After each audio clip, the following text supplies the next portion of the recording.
Hello అండి, అందరికీ నమస్తే. అందరూ ఎలా ఉన్నారండి? బాగున్నారా? మేమైతే చాలా బాగున్నాం. మీరు కూడా చాలా చాలా బాగుండాలని కోరుకుంటుంది మీ హాస్ని రాజుగుడి. ఈరోజైతే అందరికీ ఉపయోగపడే బ్రహ్మాండమైన కొత్త కొత్త వంటింటి కిచెన్ టిప్స్ని అయితే మీతో షేర్ చేయబోతున్నాను. ఇవి మన రియల్ లైఫ్లో చాలా బాగా ఉపయోగపడే టిప్స్ అండి. వీడియోని అయితే స్కిప్ చేయకుండా చివరి దాకా చూడండి. అలాగే వీడియో చూస్తున్నప్పుడే ప్లీజ్ ఒక లైక్ అయితే ఇవ్వండి. మీరు ఒక లైక్ ఇవ్వడం వల్ల వీడియో చాలా మందికి అయితే సజెస్ట్ అవుతుంది. అలాగే నాకు కూడా సపోర్ట్ చేసిన వారు అవుతారు. ప్లీజ్ అండి ఒక లైక్ అయితే ఇచ్చేసేయండి. ఇంకా లేట్ చేయకుండా వీడియోని అయితే స్టార్ట్ చేసేద్దాం.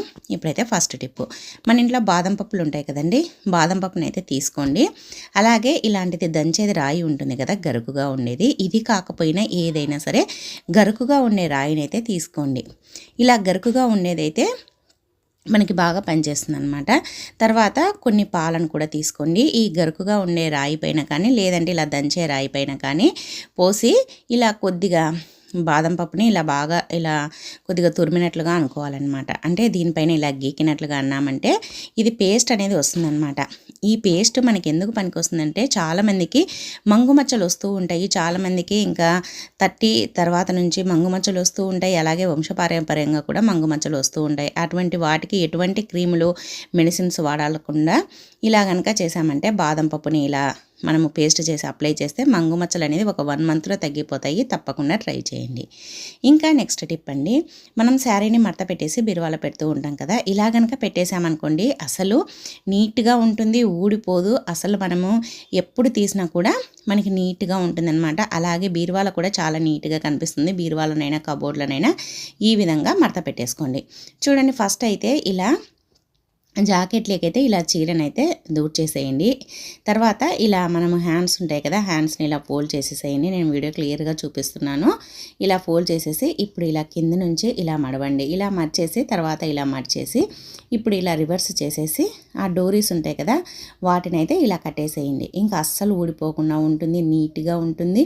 మనకి అప్పుడప్పుడు బీరువాల నుంచి తీసేటప్పుడు పడిపోయినా కూడా మనకి అది మడతపోకుండా నీట్గా చీర జాకెట్ ఒకే చోట ఉంటాయన్నమాట. కావాలంటే దీంట్లో పెట్టి కోటును పెట్టుకొని కూడా ఇలానే ఫోల్డ్ చేయొచ్చు అనమాట. తప్పకుండా ట్రై చేయండి. అలాగే టిప్ నచ్చితే వీడియోను లైక్ చేయండి. ఇంకా నెక్స్ట్ టిప్ అండి, మన ఇంట్లో ఇలాంటి చపాతీ కర్ర అయితే ఉంటుంది కదా, మనం రోజు వాడేది కాదండి. మనం ఏదైనా వాడకుండా లేదంటే పాతగా అయిపోయిందని పక్కన పడేసి ఉంటాం కదా, దాన్ని అయితే తీసుకోండి. దానిపైన ఇలా కాళ్ళను పెట్టేసి ఇలా బాగా ఇలా అనాలన్నమాట. ఇలా మనము ఇలా అన్నామంటే ఇది మంచి ఎక్సర్సైజ్గా ఉంటుంది.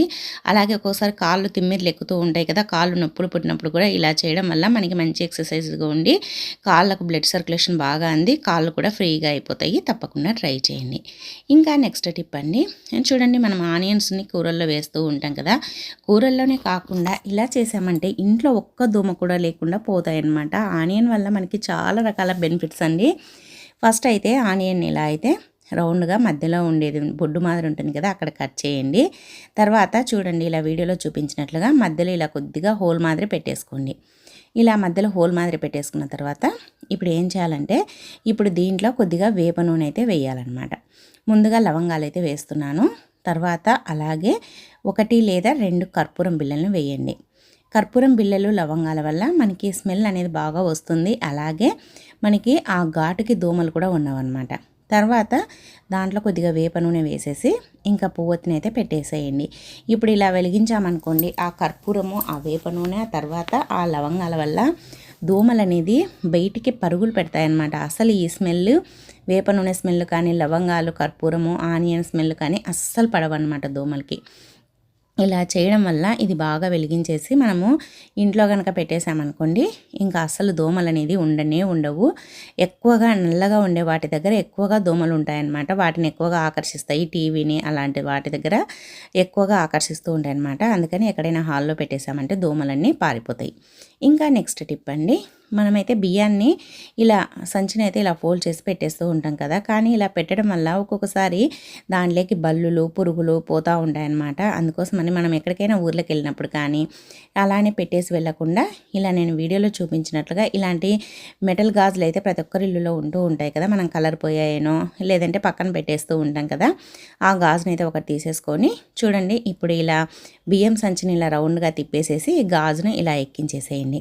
ఇలా గాజును ఎక్కించేసి తర్వాత ఇప్పుడు ఇలా పెట్టేసామనుకోండి, ఇంకా దాంట్లోకి పురుగులు కానీ చీమలు కానీ ఏవి వెళ్ళవు, బల్లులు కూడా అస్సలు వెళ్ళవు అనమాట. అలాగే నీట్గా ఉంటుంది. మళ్ళీ మనం కావాలన్నప్పుడు ఇలా తీసుకోవచ్చు అనమాట. మనము ఎక్కడికైనా ఊర్లోకి వెళ్ళేటప్పుడు ఖచ్చితంగా ఇలా బియ్యాన్ని సంచికి ఇలా గాజును ఎక్కించేసేయండి, చాలా బాగా యూజ్ అవుతుంది. ఇంకా నెక్స్ట్ టిప్ అండి, చూడండి మనమైతే నిమ్మకాయనైతే పిండుతూ ఉంటాం కదా, నిమ్మకాయని మీరు ఎలా కట్ చేస్తారో కమెంట్ చేయండి.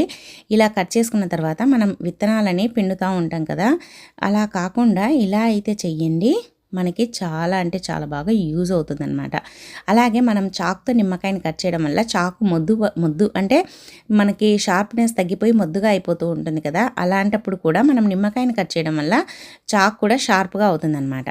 తర్వాత ఇలా మనము టీ ఫిల్టర్ తీసుకొని టీ ఫిల్టర్లో ఇలా పిండేసామనుకోండి నిమ్మకాయ ఉప్పని, ఆ విత్తనాలు అనేది గిన్నెలో పడకుండా ఇలా టీ ఫిల్టర్లోనే ఉండిపోతాయి అన్నమాట. ఒకవేళ టీ ఫిల్టర్ వద్దు అనుకుంటే ఇలా జాలి గరిటె ఉంటుంది కదా, దాంట్లో పిండేసినా సరే నిమ్మకాయ విత్తనాలు అనేది మనకి ఆ పిక్కలు అనేది ఈ గరిటెలోనే ఉంటాయి, కిందికైతే పడవు. కాబట్టి మనం చెయ్యి పెట్టో లేదంటే మళ్ళీ స్పూన్ తీసుకొని తీయాల్సిన అవసరమే ఉండదన్నమాట. చాలా బాగా యూజ్ అవుతుంది, తప్పకుండా ట్రై చేయండి. ఇంకా నెక్స్ట్ టిప్ అండి, చూడండి మనమైతే చింతపండుని ఇలా కొద్దిగా అయితే తీసుకోండి, ఒక చిన్న నిమ్మకాయ సైజ్ అంతా. ఇది ఎందుకు అనుకుంటున్నారా, చింతపండు వల్ల మనకి చాలా ఉపయోగం అండి. ఇది కూరల్లోనే కాకుండా ఇలా కూడా వాడుకోవచ్చు అనమాట. మనం ఎప్పుడైనా ఎక్కువగా హెవీ వంట చేసినప్పుడు చికెన్ పకోడా కానీ లేదంటే బిర్యానీ కానీ మనం కలుపుతూ ఉంటాం కదా, లేదంటే గోబీ అలాంటివి చేసేటప్పుడు అన్ని మసాలాలు వేసి కలుపుతూ ఉంటాం. కలిపినప్పుడు చెయ్యి అనేది ఎక్కువగా మండుతూ ఉంటుంది, అంటే చెయ్యి అనేది చుమచుమ అనడము, మంట తీసినట్లుగా అలా ఉంటుందన్నమాట. అలా ఉండకుండా మనకి మంట తగ్గాలి, చెయ్యి అనేది ఫ్రెష్గా ఉండాలి అంటే మంట తీయకుండా మనం ఏది కలిపినా కూడా మంట తీయకుండా ఉండాలి అని అంటే ఇలా వీడియోలో చూపించినట్లుగా ఇలా కొద్దిగా చింతపండుని తీసుకొని ఇలా బాగా రుద్దేసేసుకొని తర్వాత ఇలా బాగా అనేసుకొని తర్వాత నార్మల్ వాటర్తో కడిగేసుకోండి. ఇలా ఒక 2-3 మినిట్స్ చేసామనుకోండి, మనకి ఆ ఘాటు, ఆ కారము, ఆ చుమచుమ అనేది పూర్తిగా తగ్గిపోతుందన్నమాట. చాలా అంటే చాలా బాగా యూజ్ అవుతుంది, తప్పకుండా ట్రై చేయండి. ఇంకా నెక్స్ట్ టిప్ అండి, చూడండి మనమైతే ట్యాబ్లెట్స్ని అయితే వాడుతూ ఉంటాం కదా, ట్యాబ్లెట్ షీట్స్ని పడేయకుండా ఇలా కనుక చేసామంటే ఎన్ని గిన్నెలనైనా ఈజీగా మనకి లోపల ఏమీ పేరుకొని పోయినట్టు లేకుండా కడిగేయచ్చు అనమాట. ఎలా అనుకుంటున్నారా, చూడండి మనమైతే టబ్బులో ఇలా గిన్నెలన్నీ కడిగి పెట్టేశాను. ఇవి మనకి ఒక్కొక్కసారి టీ గిన్నెలు కానీ లేదంటే పాల గిన్నెలు కానీ ఇంకా ఏదైనా కూరలు చేసినప్పుడు మనకి గిన్నెలో ఇలా కింద మనకి ఇలా రౌండ్గా ఉంది కదండి, కింద అంచు దగ్గర అదంతా పేరుకొని పోయి ఉంటుంది కదా, అలా పేరుకొని పోకుండా మనకి నీట్గా పోవాలి. అలాగే మనకి గిన్నెలకు ఎక్కడ అతుక్కున్నట్లు లేకుండా ఉండాలి అని అంటే ఇలా అయితే చెయ్యండి. చూడండి మనము గిన్నెలు తోమేటప్పుడు ఈ మనకు ట్యాబ్లెట్ షీట్ ఉంది కదా, దాంతో గిన్నెలను అయితే రుద్దాలన్నమాట. మనకి ఎక్కడైనా పేరుకొని పోయినది ఉంటే వచ్చేస్తుంది. అలాగే మనకి టీ చేసేటప్పుడు కానీ పాలు కాంచేటప్పుడు కానీ లేదంటే చూడండి ఇలా కుక్కర్కి కూడా ఇదంతా ఇలా మురికి అనేది ఉండిపోతుంది కదా, మనం రోజు స్క్రబ్బర్తో కడిగితే పోదు, ఇలా అంచులకంతా ఉండేదాంతంతా ఇలా ట్యాబ్లెట్ షీట్తో రుద్దేశామంటే నీట్గా పోతుందన్నమాట. చూడండి ఎంత వచ్చేస్తుందో. ఇలాంటివి ఏదైనా మనం చెయ్యి పెట్టి రుద్దలేనివి కానీ లేదంటే స్క్రబ్బర్తో రుద్దలేనివి కానీ ఇలా ట్యాబ్లెట్ షీట్తో రుద్దేశామంటే నీట్గా పోతాయన్నమాట. అలాగే మనకి గిన్నెలు కూడా కొత్త వాటిలో ఉంటాయన్నమాట. చూడండి ఇక్కడైతే మనకి అసలు చెయ్యి పట్టదు కదా, అలాంటి ప్లేస్లో కూడా ఇలా మనము ఈ ట్యాబ్లెట్ షీట్తో రుద్దేయచ్చు అనమాట. ఇది కొద్దిగా గట్టిగా ఉంటుంది కాబట్టి మనకి రుద్దడానికి కూడా చాలా బాగా వస్తుంది. అలాగే మనం చపాతీ కాల్చే పెన్నెం ఉంటుంది కదా, అది కూడా ఒక్కొక్కసారి ఆ పిండిదంతా పేరుకొని పోయి అట్లట్లు కట్టేసి లేదంటే అది మొత్తం పొట్టుగా లేస్తూ ఉంటుంది కదా, అలా లేయకుండా ఉంటుందన్నమాట. ఇలా నీట్గా చేసామంటే మనం చపాతీ కాల్చేటప్పుడు అదంతా లేసి చపాతీకి అంటుకోకుండా ఉంటుంది. ఇలా నీట్గా రుద్దేసి కడిగేసుకోండి.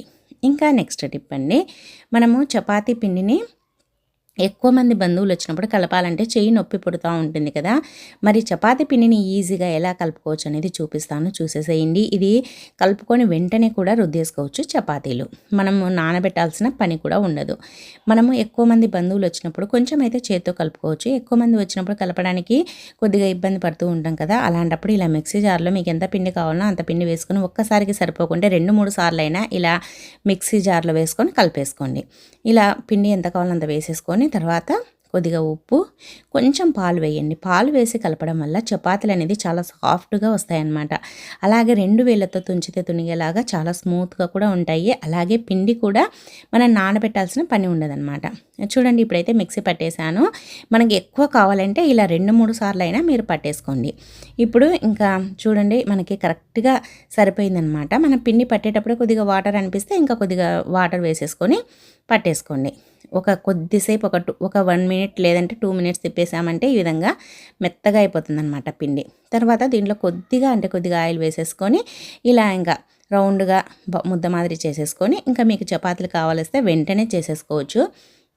చపాతీకైనా లేదంటే పుల్కాకైనా దేనికైనా పూరికైనా చాలా బాగా వస్తుందన్నమాట. చూడండి ఎంత స్మూత్గా ఉందో. ఇలా ఉత్తగానే లోపలికి పోతుందన్నమాట. పిండి అంత సాఫ్ట్గా అవుతుంది. మనం నానబెడితే కూడా ఇంత బాగా రాదు. అందుకోసమని ఈ టిప్ని అయితే ట్రై చేయండి. ఇంకా ఇలా మనం పిండిని కలిపేసుకొని కావాలంటే కొద్దిగా పైన ఆయిల్ అప్లై చేసేసుకొని మీరు నానబెట్టుకోవాలంటే నానబెట్టుకోవచ్చు. ఇలా మూత పెట్టేసి లేదంటే వెంటనే చపాతీలైనా పూరీలైనా పుల్కైనా చేసేసుకోవచ్చు. చాలా బాగా వస్తాయి. ట్రై చేయండి. ఇంకా నెక్స్ట్ టిప్ అండి, 11th టిప్. చూడండి, మన ఇంట్లో ఇలాంటి బ్యాంగిల్స్ అయితే ఉంటాయి కదా. ఒక్కొక్కసారి కలర్ పోయి కానీ లేదంటే మనం వేసుకోగా పగిలిపోయి ఇంకా 1-2 మిగిలి ఉంటాయి కదా. అవి మనం ఎందుకు పనికి రావని పక్కన పడేస్తూ ఉంటాము. కానీ ఇలా అయితే చెయ్యండి. లేదంటే మన ఇంట్లో మెటల్ గాజులు ఉంటే మెటల్ గాజులైనా తీసుకోండి. ఏవైనా సరే మనం గాజులు అయితే తీసుకోండి. ఇవి మనం ఎందుకు అనేది చెప్తాను. చూడండి, మనము డీప్ ఫ్రిడ్జ్ని అయితే వాడుతూ ఉంటాం కదా. మనము వాడేటప్పుడు ఒక్కొక్కసారి మొత్తం ఐస్ అంతా ఫామ్ అయి ఉంటుంది. ఒక్కోసారి మొత్తం ఐస్ గడ్డ కట్టేస్తూ ఉంటుంది. అలాంటప్పుడు మనం దాంట్లో ఏదైనా పెట్టేసామనుకోండి, ఇంకా అవి తీయాలంటే ఐస్ మొత్తం క్లియర్ అయిపోయిన తర్వాత కానీ మనం వాటిని తీయలేము.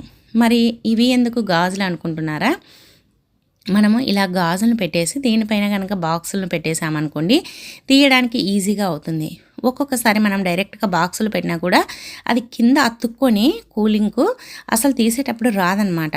అలా కాకుండా ఇలా గాజును పెట్టేసి దానిపైన బాక్సులను కానీ ఇలాంటి ప్లాస్టిక్ డబ్బాలను కానీ పెట్టేసామనుకోండి, ఈజీగా వచ్చేస్తుంది అనమాట. ఎక్కువ కష్టపడకుండా మనం ఈజీగా తీసేయచ్చు. తప్పకుండా ఈ టిప్ని అయితే ట్రై చేయండి. ఇలా చేసామంటే మనకి దానికి అతుక్కోకుండా ఉంటాయన్నమాట. ఇంకా నెక్స్ట్ టిప్ అండి, చూడండి, మనం ఎక్కడికైనా బస్సులో బస్సులో కానీ జర్నీ చేసేటప్పుడు చాలామందికి బస్ జర్నీ కానీ కార్ జర్నీ కానీ పడదు. ఆ స్మెల్కి వామిటింగ్ వచ్చినట్లుగా కడుపులో తిప్పినట్లుగా అనిపిస్తూ ఉంటుంది కదా. అలాంటి వాళ్ళకు ఈ టిప్ చాలా బాగా యూజ్ అవుతుంది. ఫస్ట్ అయితే ఒక కర్చీప్ని అయితే తీసుకోండి. లేదంటే పల్చటి కాటన్ క్లాత్ ఉన్నా సరే తీసుకోండి. దాంట్లో ఒక 1 టేబుల్ స్పూన్ వామును వేయండి. అలాగే ఒక 3 లవంగాలను కొద్దిగా తుంచి వేసుకోండి. తర్వాత ఒక 2 కర్పూరం బిళ్ళల్ని మెత్తగా స్మాష్ చేసి వేయండి. ఇప్పుడు ఈ మూడింటిని కలిపేసేయండి. ఇలా కలిపేసేసి ఇప్పుడు దీన్ని ఇలా ముడి వేసుకోవాలన్నమాట. లేదు అని అంటే రబ్బర్ బ్యాండ్ కూడా వేసుకోవచ్చు. మీ దగ్గర రబ్బర్ బ్యాండ్ లేకపోతే దీంతోటే ముడి వేసేసుకోండి. లేదంటే ఇలా రబ్బర్ బ్యాండ్ వేసేసేయండి. ఇంకా అది మనకి పక్కకు పోకుండా ఉంటుందన్నమాట. ఇప్పుడు దీన్ని మనము స్మెల్ చూస్తూ ఉండాలన్నమాట. మనకి బస్ ఎక్కామనుకోండి, కడుపులో తిప్పినట్లు కాకుండా మనం ఎక్కినప్పటి నుంచి దీన్ని స్మెల్ చూస్తూ ఉన్నామంటే మనకు ఆ ఫీలింగ్ అనేది ఉండదన్నమాట. ఈ స్మెల్కి ఇది మంచి స్మెల్ వస్తుందన్నమాట. చాలా బాగా యూజ్ అవుతుంది. ట్రై చేయండి. ఇంకా నెక్స్ట్ టిప్ అండి, చూడండి, ఫస్ట్ అయితే ఒక గిన్నెలో వాటర్ అయితే తీసుకోండి. ఒక గ్లాస్ అన్ని వాటర్ తీసుకొని ఇప్పుడు ఈ వాటర్ని స్టవ్ పైన పెట్టేసి స్టవ్ వెలిగించేసేయండి. స్టవ్ వెలిగించేసి వాటర్ కాగేలోపు ఒక 4-5 వెల్లుల్లిపాయలను ఒలుచుకోవాలన్నమాట. ఇది ఎందుకు అని అంటే ఈ సీజన్లో దోమల కోసం అనమాట. దోమలు ఎక్కువగా వస్తూ ఉన్నాయి కదా. దోమలతో చాలా ఇబ్బంది పడిపోతూ ఉన్నాము. మరి దోమలను తగ్గించుకోవాలి అని అంటే ఇలా అయితే చెయ్యండి. ఇలా ఒక 4-5 వెల్లుల్లిపాయలను ఒలుచుకొని ఇవి డైరెక్ట్గా వేయకుండా ఇలా చిన్న చిన్న ముక్కలుగా కట్ చేయండి. ఇలా కట్ చేయడం వల్ల ఏమవుతుందంటే ఘాటు అనేది ఎక్కువగా వస్తుందన్నమాట. మనం డైరెక్ట్గా వేస్తే ఘాటు తక్కువగా ఉంటుంది. అలా కాకుండా ఇలా కట్ చేసి వేసామనుకోండి, ఘాటు అనేది ఎక్కువగా వస్తుంది. ఇలా వేసేసుకొని ఇప్పుడు ఈ వాటర్ని ఒక 2-3 మినిట్స్ బాగా మరగనివ్వండి. ఇలా బాగా మరిగిందనుకోండి, ఆ ఘాట్ అంతా వాటర్లోకి దిగిపోతుంది. తర్వాత ఇంకా ఇలా ఒక 2 మినిట్స్ మరిగిన తర్వాత ఇప్పుడైతే స్టవ్ ఆఫ్ చేయాలి. స్టవ్ ఆఫ్ చేసేసి ఈ వాటర్ని మనము ఒక బాటిల్లోకి అయితే పోసుకోవాలన్నమాట. ఇది కొద్దిగా చల్లారాలి. ఎక్కువగా వేడిగా ఉంటాయి కాబట్టి కొద్దిగా చల్లారనివ్వండి. చల్లారిన తర్వాత ఇలా గ్లాస్లోకి వడగట్టేసుకొని తర్వాత స్ప్రే బాటిల్లోకి అయితే పోసుకోవాలి. ఇలా చేయడం వల్ల స్ప్రే బాటిల్లో పోసుకొని మన ఇంట్లో సాయంత్రం అవ్వగానే దోమలు ఎక్కువగా ఏ ప్లేస్లో తిరుగుతూ ఉంటాయో, లేదంటే ఇల్లు మొత్తం కర్టన్స్ దగ్గర, కిటికీల దగ్గర, మంచం దగ్గర ఇలా అంతా స్ప్రే చేసామనుకోండి అసలు దోమలు అనేది ఉండవన్నమాట. ఒక్క దోమ కూడా కనిపించదు. మనకి చాలా బాగా పనిచేస్తుంది అనమాట ఈ వెల్లుల్లి వాటరు. చాలా ఘాటుగా ఉంటుంది. ఈ ఘాటు స్మెల్కి ఒక్క దోమ కూడా ఉండదు, చనిపోతాయి, లేదంటే పరుగులు పెడతాయి అన్నమాట బయటికి. తప్పకుండా ఈ టిప్ని అయితే ట్రై చేయండి. ఇంకా దోమల నుంచి మీకైతే ఫ్రీగా ఉంటుందన్నమాట. ఇంకా నెక్స్ట్ టిప్ చూడండి, మనమైతే ఎగ్స్ని తెచ్చుకుంటాం కదా. ఎగ్స్ని తెచ్చుకున్నప్పుడు ఎగ్స్ ఫ్రెష్గా ఉన్నాయా, అవి పాతవా అన్నీ కలిసి పెట్టేస్తూ ఉంటాము. మరి అవి ఫ్రెష్గా ఉన్నాయి లేదా కనుక్కోవడం మనకు కష్టమైపోతుంది. అందుకోసమని మనం ఎగ్స్ తెచ్చుకున్నప్పుడు పాతవి కొత్తవి రెండు ఒకే గిన్నెలో పెట్టాల్సి వచ్చినప్పుడు ఇలా అయితే చెయ్యండి. చూడండి, పాత ఎగ్స్ ఉంటాయి కదా, వాటిని మనం కనుక్కోలేం కాబట్టి ఇలా స్టిక్కర్స్ని అయితే పెట్టేసేయండి మనకి ఆ ఎగ్స్కు. ఇలా స్టిక్కర్ను పెట్టేసామనుకోండి మనకి అవి పాతవి అని తెలుసుకోవచ్చు అనమాట. మనము ఇంకా వాడుకోవాలన్నప్పుడు ముందు పాతవి వాడుకొని తర్వాత మళ్ళీ మనం కొత్తగా తెచ్చుకున్న వాటిని అయితే వాడుకోవచ్చు అనమాట. ఇలా చేయడం వల్ల మనం గుర్తుపట్టడం ఈజీ అవుతుంది. అలాగే ముందు పాతవి వాడుకున్న తర్వాత మళ్ళీ కొత్తవి అయితే వాడుకోవచ్చు అనమాట. చాలా అంటే చాలా బాగా యూజ్ అవుతుంది. తప్పకుండా ట్రై చేయండి. అలాగే మీరు ఎలా చేస్తారో కూడా కమెంట్ చేయండి. ఇంకా నెక్స్ట్ టిప్ అండి, మనము ఎగ్స్ను ఉడకబెడతా ఉంటాం కదా. ఎగ్స్ను ఉడకబెట్టేటప్పుడు పగిలిపోకుండా నీట్గా పెట్టినట్టుగా ఉడకాలి అంటే ఇలా అయితే చేయండి. కుక్కర్ తీసుకోండి, కుక్కర్లో మీకు ఎన్ని ఎగ్స్ కావాలో అన్ని పెట్టేసుకోండి. తర్వాత ఈ విధంగా వీడియోలో చూపించినట్లుగా అవి మునిగేటట్టుగా వాటర్ పోయండి. అలాగే కొద్దిగా సాల్ట్ వేయండి. అలాగే ఒక నిమ్మకాయ చెక్కని ఇలా వేయండి. ఎందుకు అంటే చెప్తాను చూడండి. ఇలా వేసి ఉడకబెట్టడం వల్ల గుడ్లు పగిలిపోకుండా ఉడుకుతాయి. ఫస్ట్ పగలడం వల్ల నీచు వాసన వస్తూ ఉంటుంది, అలా పగలకుండా ఉడుకుతాయి. అలాగే కుక్కర్ చూడండి లోపల నల్లగా ఉంది కదా, మనం డైరెక్ట్గా నిమ్మకాయ వేయకుండా ఉడకబెట్టామంటే మొత్తం నల్లగా అయిపోతూ ఉంటుంది. అలా కాకుండా ఇలా నిమ్మకాయ ఉప్పు వేసి ఉడకబెట్టడం వల్ల ఆ కుక్కర్లో ఉండే ఆ కలర్ చూడండి ఎలా వచ్చాయో వాటరు, ఆ కుక్కర్లో ఉండే మురికి కూడా వస్తుందన్నమాట. అంటే మనం కూరలు చేసినప్పుడు అది సరిగ్గా పోక మరకలు ఎల్లో మరకలు ఉండి ఉంటాయి కదా, అది కూడా వచ్చేస్తుంది. అలాగే గుడ్లు చూడండి అస్సలు పగలకుండా ఉడికాయి. తప్పకుండా ట్రై చేయండి. ఇంకా నెక్స్ట్ టిప్ అండి, మన ఇంట్లో దోమలు ఎక్కువగా ఉన్నప్పుడు ఈ టిప్ కూడా చాలా అంటే చాలా బాగా యూజ్ అవుతుంది. ఇది ఒక 1 month వరకు కూడా ఉంటుందన్నమాట మనకి. ఇది ఇలా చేయడం వల్ల ఇంట్లో ఒక్క దోమ కూడా ఉండదు. అలాగే ఇల్లు మొత్తం మంచి సువాసనతో ఉంటుంది. ఈ టిప్ అయితే మనకు చూడడానికి ఈజీ అనిపించవచ్చు, కానీ చాలా బెస్ట్ రెమెడీ అని చెప్పొచ్చండి. అసలు చాలా బాగా పనిచేస్తుంది. నేనైతే ఈ టిప్నే యూజ్ చేస్తున్నాను ఇప్పుడైతే మా ఇంట్లో. చూడండి, ఫస్ట్ అయితే ఒక 10 కర్పూరం, ఒక 15 కర్పూరం బిళ్ళల దాకా తీసుకోండి. తర్వాత ఒక గ్లాస్, మీరు వాడని ఏదైనా ఉంటే ఒక గ్లాస్ని అయితే తీసుకోండి. దాంట్లో ఇలా వాటర్ అయితే పోయండి. తర్వాత దీనిలో ఒక 15 కర్పూరం బిళ్ళల దాకా వేసుకోండి. కొద్దిగా ఎక్కువగా వేసుకుంటే మనకి బాగా ఎఫెక్టివ్గా పనిచేస్తుంది అనమాట. తక్కువగా ఉండే కంటే ఎక్కువగా ఉండేలా చూసుకోండి. ఇలా వేసుకున్న తర్వాత దీన్ని మనము ఎక్కడైనా సరే బెడ్రూమ్లో కానీ హాల్లో కానీ ఎక్కడైనా సరే దీన్ని ఉంచండి. ఇది ఇంకా అసలు వాటర్ మార్చొద్దు, ఇవి కరిగిపోయేదాకా. ఇవి దగ్గర 1 month పడుతుంది. 1 month వరకు ఇది ఇల్లంతా మంచి స్మెల్తో పాటు ఒక్క దోమ కూడా ఉండదన్నమాట. మీకు అడ్డం లేని చోట, మీరు దాన్ని తగలని చోట పెట్టేసేయండి. ఎందుకంటే మనకి అవన్నీ ఉలిగిపోతాయి కదా వాటర్ అంతా తగిలినామంటే. అందుకోసమని మనం బెడ్రూమ్లో పెట్టుకోవడం వల్ల ప్రశాంతంగా నిద్ర కూడా పడుతుందన్నమాట. స్మెల్ కూడా చాలా చాలా బాగుంటుంది. తప్పకుండా ట్రై చేయండి. ఇంకా నెక్స్ట్ టిప్ అండి, లాస్ట్ టిప్పు, 17th టిప్పు, ప్రతి ఒక్క ఆడవారికి బాగా ఉపయోగపడే టిప్పు. చూడండి, మనమైతే టమాటా పళ్ళు తెచ్చుకుంటాం కదా. టమాటా పళ్ళని తెచ్చుకునేటప్పుడు మనము రసానికో చట్నీకో తెచ్చుకోవాలనుకోండి, ఇలా కొద్దిగా బాగా పండిన టమాటాలని తెచ్చుకుంటాము. మరి ఈ టమాటాలు పండినేటివి కాబట్టి తొందరగా మెత్తబడిపోతూ ఉంటాయి, అలాగే తొందరగా కుళ్ళిపోతూ ఉంటాయి. అలా కుళ్ళిపోకుండా మెత్తబడకుండా 1 week వరకు కూడా ఫ్రెష్గా ఉండాలి అంటే ఇలా అయితే చేయండి. అలాగే ఒక్కొక్కసారి ధర తక్కువగా ఉంటాయి, కొన్నిసార్లు ధర ఎక్కువగా ఉంటాయి. ధర ఎక్కువగా ఉన్నప్పుడు కూడా ఒక్కటి కూడా పాడవకుండా ఉండాలి అని అంటే ఇలా కొద్దిగా మనకి ఆ టమాటా పండుకి బొడ్డు ఉంటుంది కదా, దానికి ఇలా కొద్దిగా ఆయిల్ని అయితే అప్లై చేయండి. ఇలా మనం అన్నిటికీ ఆయిల్ని అప్లై చేసేసి పెట్టేసామనుకోండి, అస్సలు ఇంకా టమాటాలు అనేది తొందరగా పాడు కావన్నమాట, కుళ్ళిపోకుండా ఉంటాయి. ఒక్కొక్కసారి టమాటా పళ్ళుల్లో కూడా పురుగులు వస్తుంటాయి, ఎక్కువగా పండైపోయి మెత్తగా అయిపోయినాయంటే. అలా కాకుండా కూడా ఉంటుందన్నమాట ఇలా చేయడం వల్ల. మనకి టమాటాల ధర ఎక్కువగా ఉన్నప్పుడు ఒక్క చిన్న టమాటా పండు కుళ్ళిపోయినా కూడా బాధ అనిపిస్తుంది కదా, అలాంటి బాధపడాల్సిన అవసరం లేకుండా ఇలా అప్లై చేసి పెట్టేసామంటే 1 week వరకు కూడా, ఇప్పుడే పండైపోయాయి కదా, ఇవి 1 week వరకు కూడా చాలా ఫ్రెష్గా ఉంటాయన్నమాట. అసలు టమాటాలని ఫ్రిడ్జ్లో అనేది పెట్టకూడదన్నమాట, ఇలా బయటనే స్టోర్ చేసుకోవాలి. ఇలా టమాటా పండుని మెత్తగా ఉన్నా సరే ఇలా అప్లై చేసేసామంటే చాలా బాగుంటుంది, పాడవకుండా ఉంటుంది. తప్పకుండా ట్రై చేయండి. అలాగే మీరు ఎలా స్టోర్ చేస్తారనేది కూడా నాతో కామెంట్ చేయండి. సో ఇవండి ఈరోజు టిప్స్. మరి నచ్చాయా? నచ్చితే వీడియోను లైక్ చేయండి. మీకు ఏ టిప్ నచ్చిందనేది కామెంట్ చేయండి. అలాగే మంచి మంచి టిప్స్ కోసం మన ఛానల్ని అయితే సబ్స్క్రైబ్ చేయండి. మన ఛానల్లో ఇంకా బోలెడనే టిప్స్ ఉన్నాయండి. ఒకసారి వెళ్ళి చూడండి. నచ్చితే సబ్స్క్రైబ్ చేసుకోండి. ఈ వీడియో చూసినందుకు థ్యాంక్ యూ అండి. Thank you for watching. Bye అండి.